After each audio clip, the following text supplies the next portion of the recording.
Welcome back to the 76 Capital Sports Leadership Show. My name is Wayne Kimmel, managing partner of 76 Capital, the sports tech venture capital company. And on this show today, we are going to do something special. We've got Pete. Yes, Pete is back from Chickies and Pete's. And we are not only going to run this episode back, but we are also going to share with you the really exciting news that 76 Capital's sports advisory business that's led by Dan Bravado, its president, and 76 Capital Sports Advisory strategic advisor, John Page. Yes, the John Page that was president of Spectra Venue Management and president of the Wells Fargo Center. How we have actually started to work with Chickies and Pete's to help them expand and support their overall nationwide growth strategy to get into more stadiums and arenas. What does that mean? That means more world famous crab fries for everybody outside of not only in Philly, Atlantic City, Las Vegas, Minneapolis, Kansas City, and more. That's where it's going to all go. And hopefully our team at 76 Capital Sports Advisory is going to help them do that. I know that Dan and John are really excited about working with Pete and Roger and the whole team at Chickies and Pete's as this really exciting partnership comes together to really help Chickies and Pete's grow on a nationwide strategy. So with that, let's get back and let's get to this episode with Pete, who does an amazing job of telling the story, the origins of Chickies and Pete's, and all the things that he's gotten to do over the years as he's built Chickies and Pete's restaurant and sports bar. Enjoy. Pete, welcome to our show. Wayne, thanks for having me. I'm honored. What an introduction. I hope I fill the shoes that you're expecting me to fill. What's happening? Well, you've certainly done amazing things in your career in the hospitality industry, the restaurant industry. You've owned sports teams. You've been involved in the Philly sports scene in so many different ways. And we're really excited to have you share your story with our audience at 76 Capital to tell all the things that you've done over your career. So what we do on the show is we start off with your backstory. And I love your backstory. And I know I certainly know it, but I'd love it. And some of the people in the Philadelphia area certainly have heard your story. I'd love to hear your story growing up in Philly. Well, you know what? First of all, again, I say thanks because a lot of people have been on this stage besides myself, and they were very high-level people. So to be picked to come on your show, I am honored. Northeast Philly guy. Grew up in Northeast Philadelphia, the only Italian in the neighborhood, and just enjoyed going to Northeast High School. As far as education went, that was about where it stopped. When I was growing up, it was like, where can you get a job at? And college wasn't an opportunity for me. Like, it wasn't even an opportunity. My father had it in the deli business. He was like, you'll go to work.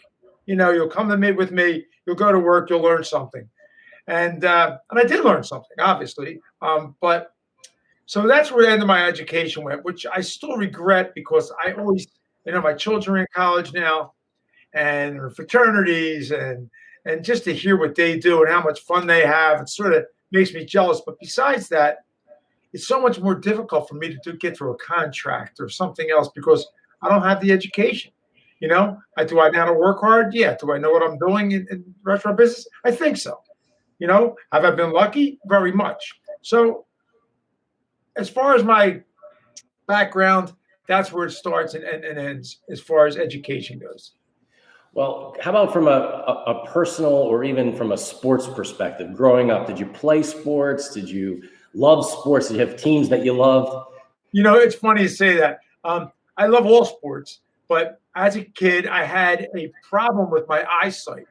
So today they have goggles, they have contact lenses, they have different things that you can wear to make it up.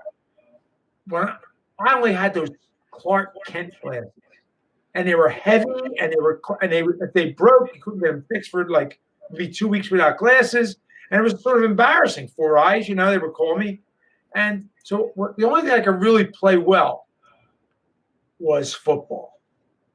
So football is what I love. So I played varsity football at Northeast High School, and I could have continued probably playing football a little bit, although not a star, that's for sure. But I was a defensive lineman, and how tough is that? Guy's got the ball, he's running towards you, grab him from the ground. So that was a sport that I could play. I could play it good because I did have like a mean streak. So I was good at being aggressive. I was good at playing football. So that's the only sport that I really mastered. And that's what I did through high school.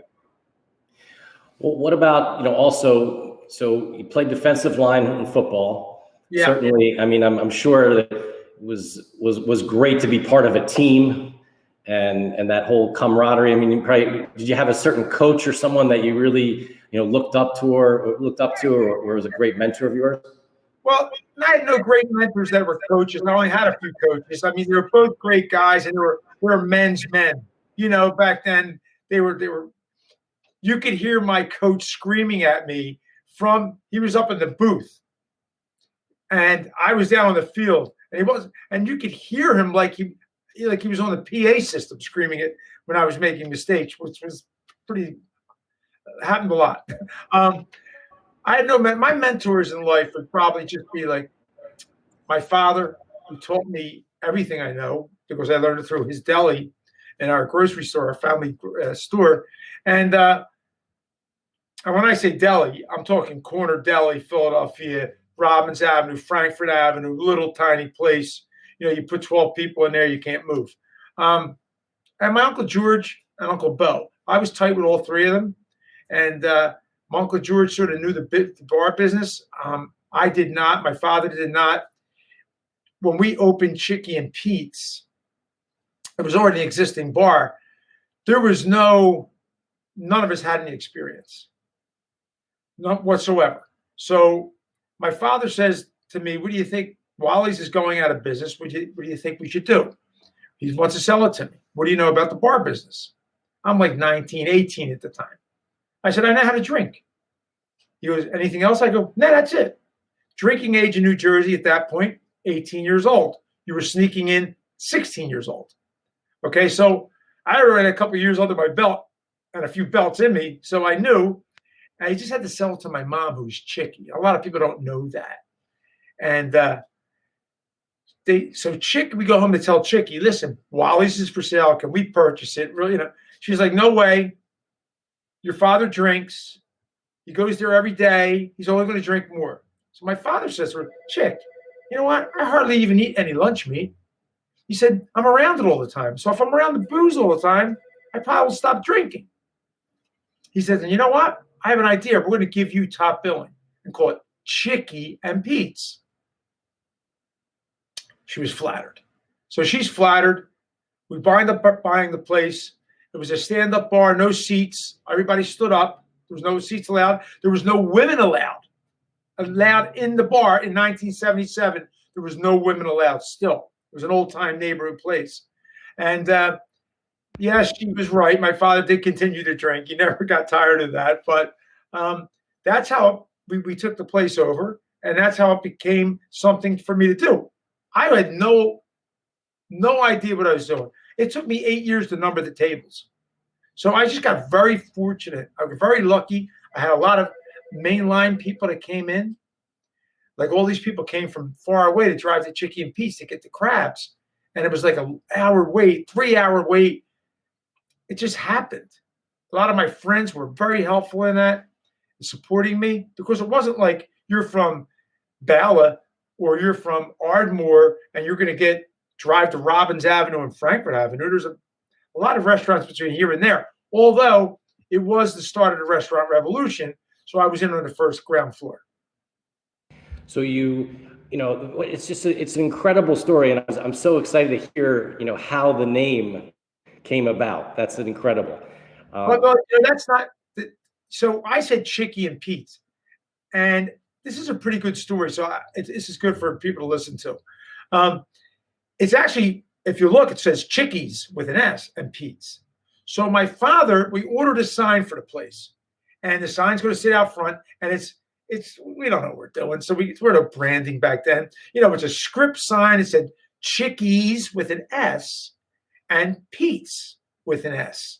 And it had like maybe not a wine glass, but perhaps a martini glass on there with the olive in it. It was yellow, red, and black because we thought that was bright.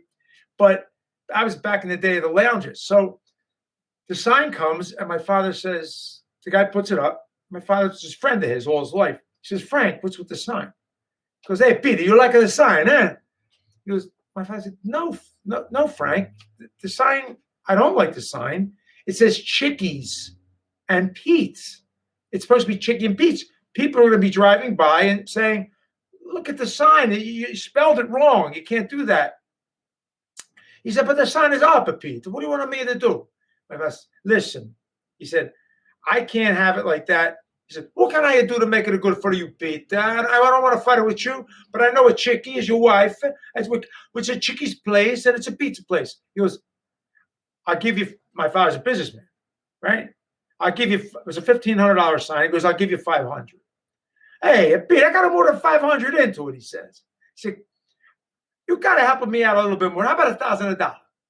My father says, no, we're going to have to keep answering this question. And, why is it spelled that way? Well, anyway, they settled on $750. So for $750, we changed the name.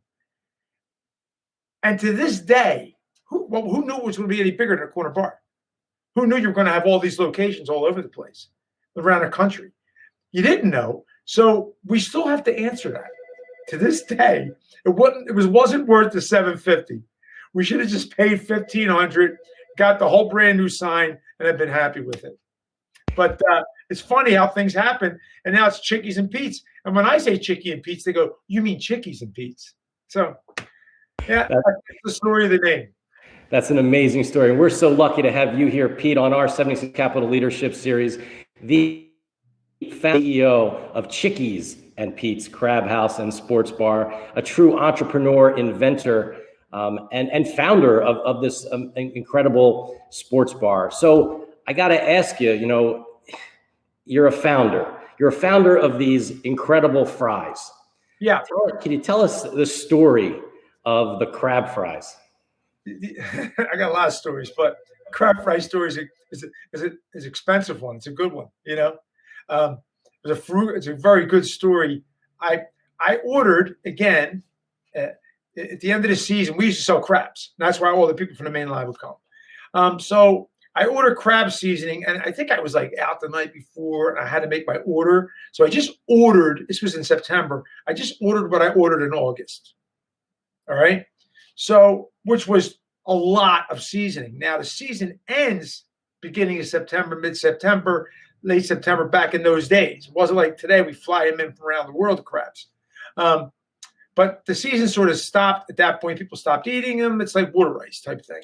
And I had this, and I had all this. My father saw the order come, and he goes, Peter, what is with this order? I said, what's wrong with it? He said, you ordered too much seasoning. We're going to have to sit on this seasoning until next summer. I'm like, Dad, I'm really sorry about that. I just made the same order as August. He goes, it's September. I said, I know. And I said, I'll get rid of it. I'll get rid of the seasoning. I'll do something with it. He goes, what are you going to do with it? So I started playing with French fries and sprinkling, making different seasonings up. Of course, we all our paprikas are this or that, and we make up our own seasoning. We don't buy like a generic thing like an Old Bay or something like that. God forbid. But so I have this seasoning, and I start playing with it, and I would give the fries away to the customers when they came in every day. We have regulars every day. So all these old guys would come in, drink beer, spit, whatever. And I would say, what do you think of these fries? They're delicious. The next day I would change it. I liked them better yesterday. And then I would work on it until I had to have a seasoning on a potato that no matter, if you notice, if you come to Chickie and Pizza and anybody who watches this, at the stadiums, at the boardwalks, at the restaurants, there's no plain fry, crab fry. It's just crab fries. So they had to be good enough that nobody would refuse them. They couldn't be too spicy so kids could eat them. They had to be spicy enough that adults would like them. And they would make you drink some beer. So it had to have a happy medium. So it took me a while of developing these fries. Now, in the meantime, my father sees me doing it, and he hears about me doing it. He comes in every day, like I said, and says, there's my son, Hollywood. He's going to reinvent French fries. I said, yeah, Dad, the people like them. He's like, why don't you make pot roast or something? Why don't you go in the kitchen and make like a prime rib, and see if that'll sell? I go, Dad, they like these fries. I think I have something here. We might have something here. So I do all these like Penn's Landing, dog and pony shows and offer these crab fries out. People are like, crab fries, where's the crab? I said, there's no crab, they're $2. I said, you want crab in something? It's going to cost you $12. So it bothered him so much. And my mother would say, Peter, when you leave work, erase the word crab fries off the chalkboard. Because we had a chalkboard back then. Now they're in style again. But the chalkboard. And she said, because your father drives him crazy. It's embarrassing. His friends make fun of him because your sons call him French fries, crab fries. Well, unfortunately, my father passed when I was 30. So he really never got to see any more than one Chickie and Pete's. He didn't see the success of the crab fry. And I'm sure he sees it from where he's at now, but he probably can't wait to see me. So he say, yeah, you were right with them things, Hollywood. But he called me Hollywood and would like kill me. He would kill me. He would embarrass me all the time. Said, there he is, my son, going to reinvent French fries. Well, we try our best. And to this day, it's a #1 product in the stadiums, at Wells Fargo Center, at the Philadelphia Phillies games, and at the Link. There's more crab fries sold at the Link, at Chickie and Pete's, than any other food product in any other sport or any stadium in the entire country. So there's more dollars spent on my stuff than any other place in the country. That's absolutely amazing. And then, yes, I mean, you did it. You did it with fries. You truly reinvented the fries. Got lucky, man. So what was it like when being, first of all, earlier in the conversation, you talked about water ice, which I love because yeah. We both pronounce it as Philadelphians water, like WOO. And but at the same time, going back a little bit, when you brought in your crab fries into the Veterans Stadium where the Phillies and the Eagles played, what was that like there? Because I'll tell you personally, being at the games and just getting your fries and then having the cheese freeze during games, the cold games, and having to dip the fries in the cheese was the greatest thing ever. You got to eat faster. You eat faster, it doesn't freeze. Right. When I got called, it's a Friday night at Chickie and Pete's. It's in April or end of March. And I get a phone call. And the guy's from Aramark. And he says to me, we want to put crab fries, and a Chickie and Pete's inside the Veterans Stadium. I'm like, what? You're calling me today? It was Good Friday. For anybody who's Catholic understands Good Friday, it's like a seafood day. People have to eat seafood. The religion dictates you eat seafood, So it's like Passover, you don't eat bread, type thing. So it's the busiest friggin' day for me because I'm a seafood place. And I said, you're calling me I said, you want to talk to me? Call me next week. I said, I'm not going to give you an answer now, but that place is full of rodents. I hang up the phone. I get a phone call back the same night. Listen, can we send you over a contract? And we made a deal. Like I made some numbers up. And in the meantime, I come up with a number, which is a ridiculous number. And they say okay to it. I said, well, send me a fax. I'll have somebody take a look at it. So they sent me the fax. It was the kind of paper that rolls up, one of those things. And I go down to my guys that work with me, the bartenders, and I said, you're not going to believe this. I just got a call from Veterans Stadium from Aramark. They wanted me to take over this place called Winners, where we used to hang at halftime. Me and all my friends went to the games together. They said, what? They want you to take over Winners? I said, Jay, he says, we'll never have to wait in line for a beer. I said, I never even thought of that. He goes, well, I'll be able to buy as many beers as we want. We were only allowed to buy 2 back then. I go, you're right. He said, you can't say no to this. I said, the place is rat infested. It's going to ruin my reputation. Well, they sort of talked me into it.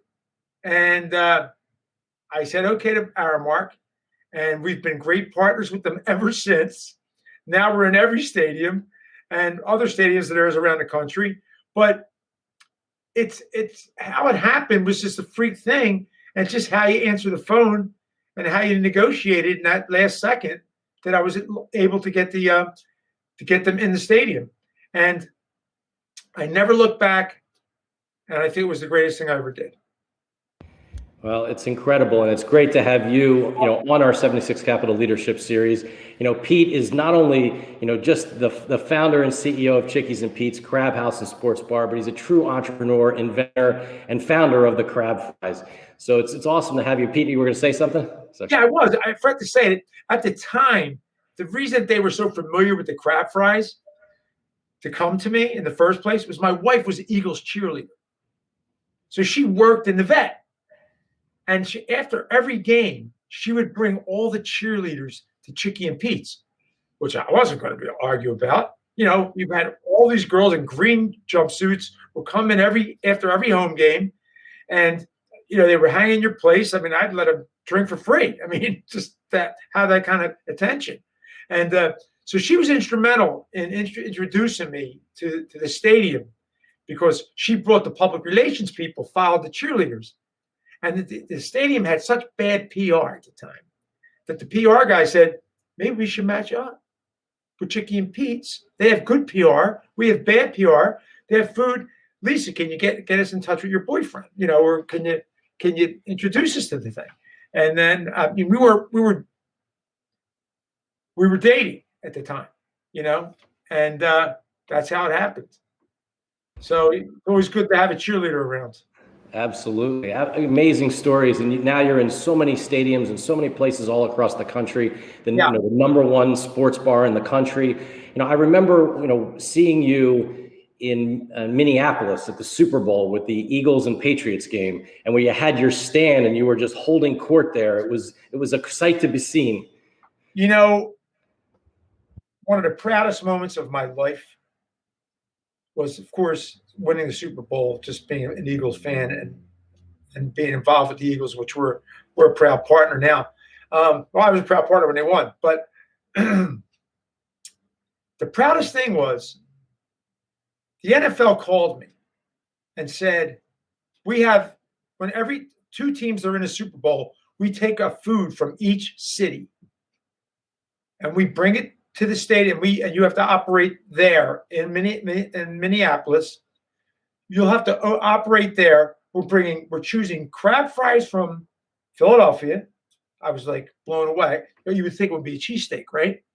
And we're bringing from Boston Legal Seafood, and they have their clam chowder and clam strips. I don't want to say anything, but crab fries are clam strips. I'm already at advantage, right? So as you go into the stadium, you saw me. I had 2 orders of crab fries in my hand. I'm standing at my stand because it's a contest, and it's who sells more. So not only are the teams competing on the field, and nothing I want to do more than beat the Patriots, right? They beat us the time before that. They cheated. I'm over it almost. I'll never be over it. But so I have the 2 orders of crab fries, and I'm Pete from Chickie and Pete's is here, and I'm like, yeah, crab fries. Where can I get them? And I'm pointing to our stand. Well, I'm not saying to our side, the line was 100 people. Their side, there was no line. So they start selling my stuff out of their side. Okay. Now to give him credit, they have a great place and great products, and they're a very good restaurant. But their owner wasn't there. It didn't matter that much to him because they're always in the Super Bowl, I guess. We're first time or second time rather. So I get there and I start selling crab fries. We outsell them 80-1. 80-1. Within 2 weeks of the game being over, first of all, I won that. I won the game, right? The celebration is crazy. I win the game between me and Legal Seafood, and then Minnesota calls us, the stadium calls us and says, listen, we saw the success of the crab fry.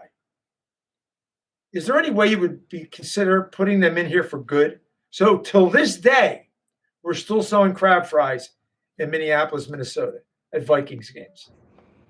It's an awesome story. Really, really incredible. And it was so surreal seeing you, your friends, so many others just out there, selling and just everyone was just so happy. That was even before the game and then afterwards. You know it was going to be there. They came in and here all of a sudden, this is the way I watch an Eagles game with order of crab fries. Now I have it. Now I feel comfortable. And by the way, all my other Philadelphia people there was a sea of green in front of that stand. It was wonderful. One of the greatest days of my life. You certainly put yourself in the middle of the Philly sports scene now. You're across so many other scenes across the country within sport. Are there sort of any different athletes or other people that you've become close with that have become friends or business associates that have really helped you grow the brand of Chickies and Pete's across the country? There's many athletes that approach me. And I'm not going to say their names, but there are many athletes that approach me, and if I think I need it, I'm going to go to them to expand with those guys.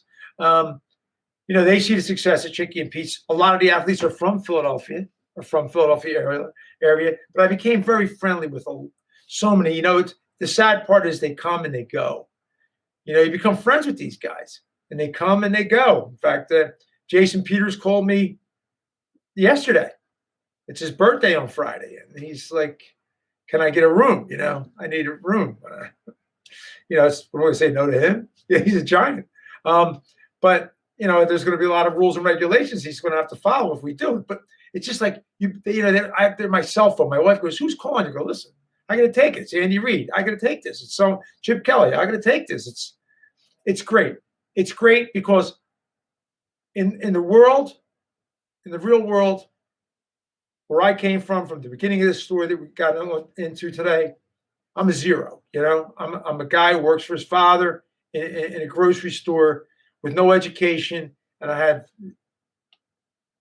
have a personality. I guess that's about all I have to work with. And to now, I have head coaches calling me. I have football players calling me, basketball players calling every sport. Hockey, and I'm able to expand this little tiny corner bar. The odds of that happening, to open up this place that wins the best sports bar in North America, best sports bar in the country, I'm so fortunate. And it's the staff that I have, my team members, and the way they rally around it, the way they believe in the products. It's not me. It's not me. I'm the guy who looks out the window and daydreams and comes up with ideas like putting seasoning on potatoes. But I don't execute. These guys execute. My staff, my team executes. The guys I have around me execute. The luck of having the wife that's a cheerleader. All these things have to fall into place to really make it from where I'm coming from. So I'm very fortunate to be where I'm at today. And again, and I'm getting interviewed by you, Wayne. I mean, think the guys from Northeast High School are getting interviewed by Wayne Kimmel. Come on. Well, thank you, and it really is an honor to have you, Pete. I mean, look, Chickies and Pete's is just part of the overall culture and fabric of Philadelphia, now all across the country. The expansion that you've done, and I was talking with Roger the other day, and we were talking about what you're doing in Las Vegas now. Talk about the expansion all across the country. Yeah, well, we're moving. This has slowed us up a little bit this year, of course, but we've taken a look. We're trying to take on this sports betting, and as we see, what do we know about sports betting? Everybody who bets sports watches sports. It's the same person. There's some people who watch sports and don't bet, okay? But everyone who bets watches. So Vegas saw that and said, we're going to bring you out there, and we're going to be in Vegas, and we're going to be the first sports bar with a sports book inside the sports bar. So it fills two voids. It fills It helps me from keeping my customers from getting up and walking to a sports book, and it stops them from having to build a sports book with all these TVs because they can just come in my place. So it's a great, it's an interesting time in my business. Yeah, well, it's really exciting to see what you've done. Again, how you've taken, the world of being a restaurateur, bar owner, sports bar owner, bringing that in within the sports world, being so connected. I mean, just walking into any of your stores, you see the pictures of you, and as you said, head coaches and athletes and politicians and business people. I mean, everyone knows Pete, and that's why we're so to have you on our show. Most of them wish they didn't know me, but it's good. It's good. Well, let's just, you touched on this a little bit, earlier. You talk about what it helped, some of the things that helped you become successful. You talked about your team. We talk about that a lot on our 7 Capital Leadership series, about how it's important to have a great team, how it's important to, be incredibly passionate like you are and be driven and have that incredible desire to make things happen. And that's one of the, we such interesting parallels between the world of sports, which is the same kind of, you need those same kind of traits to be successful, but you need those same kind of traits to be successful in business, because no one's just going to give it to you. No one's just going to come in and give you money. You really got to work for it. You got to fight for it, and you got to be really special. So, what were some of your experiences in around, really building this business when, there were others that wanted to be the #1 sports bar in America, but you've been able to do that? Well, there's no one thing, as you can only figure out, but it's one of the things that might have helped me was having no previous experience or past experience in a restaurant. So I didn't know what I was doing. I had nowhere to go but up. I mean, this place that I had taken over was like just literally a smoke haven, and it was good to try to learn. I mean, I was a one-man show. I used to cook, bartend, and be the waiter. I did all 3 jobs. I was one person. So as I had to hire people, I wasn't a boss. I didn't know how to be like a manager. I mean, I really didn't know what I was doing. So that's a difficult thing to teach yourself, to become a manager. And we all need management, and we need teams. So I always looked at it as coaching. And you have to coach. You're a coach. So you're coaching your managers are coaching your team. The coaching, I'd like to say, listen, Tiger Woods is the greatest, right, of all time, right, golfer. He travels with a coach everywhere, trainer. So no matter how, football players, you don't think that Aaron Rodgers knows what to do? He knows what to do. But he still has a coach. Tells him what to do every day and rides him every day. And the coach is on him. They almost sleep with these guys. And even yourself, Wayne, you're driving down 95, right? You're going 75, 80 miles an hour, 75 miles an hour. You know the speed limit's only 55. But yeah, who's looking, right? You're going to cheat a little bit. And everybody will do this. And you'll cheat. And you could kill yourself by going too fast. You can cause another kind of accident. You can get a ticket, which make your insurance go up. And you're still willing to take that chance. But then you see a cop. And you see the cop out of your corner of your eye. What do? You take your foot off the gas, right? You hit the brake, hope he doesn't see your brake lights, and you go slow. So what's the cop? The cop's a coach. He's the life coach for Wayne Kimmel. We all need somebody over us telling us. Me, at my stage of the game, I don't have anybody over me now, but I have people that are with me. Roger that you spoke of, the Joe Carpinellas, that I'm able to share my thoughts with and make decisions before I make the decision. So I think coaching, and if you look at a team and you look at business, they're extremely similar. They're almost identical because yes, if you walk out of your store and let some people just run away with it, they'll do whatever they want. Because even if somebody like you, Wayne, will go faster than 55, taking all those chances, so will somebody else. Let me take this bottle, or let me not be nice to this customer. You have to be there. You really have to be there. And if you're only one person like me, you have to develop a team and team members that will carry on what you believe and the way you would like it to be done. So sports and business, to me, are the same. Well, that's very well said. And when you think about that, and I think about business, and think about where the world is today, pandemic. Think about speeding too. Thinking about speed a little bit too. That's right. I got to slow down now. But I mean, but in business, look, in a business situation, you're taking that risk. You're trying to do something that other people have never before. So, Right.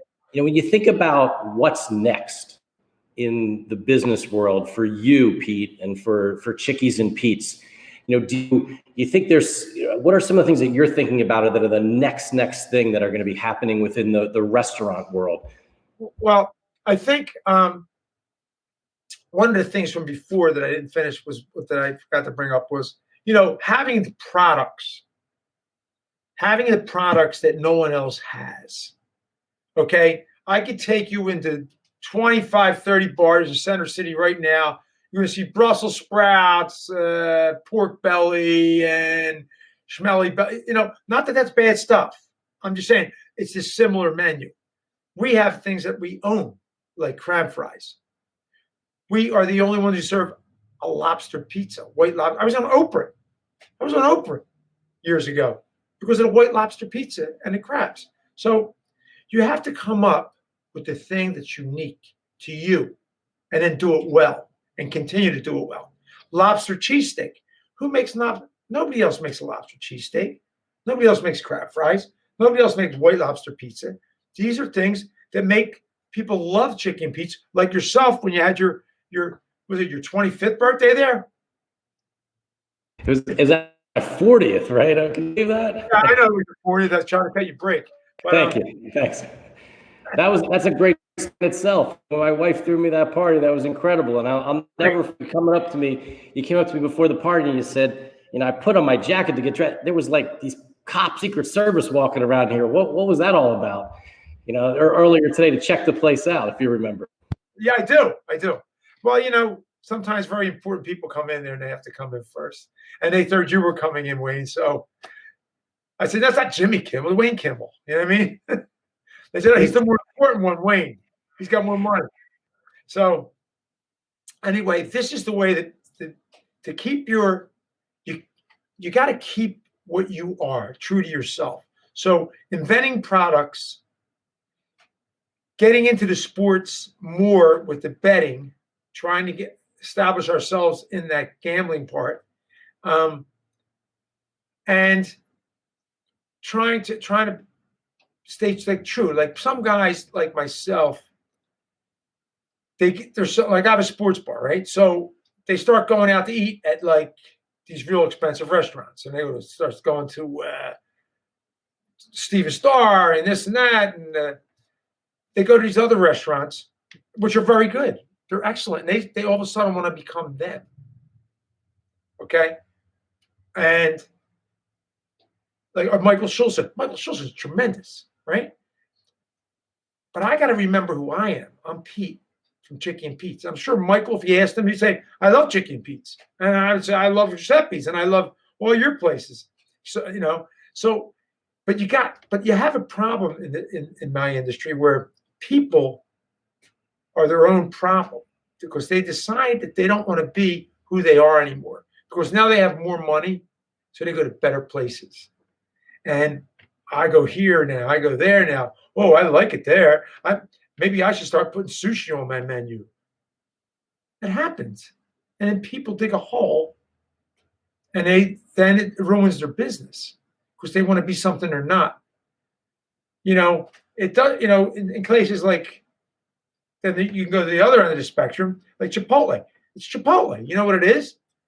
they're not saying I'm going to sell. The owner of Chipotle might go to a couple fancy restaurants and he wants to start selling sushi. That doesn't work. Stay with who you are. And that's the way the business, if you want to stay in business, if you're successful, don't forget who you are. The industry is going digital. I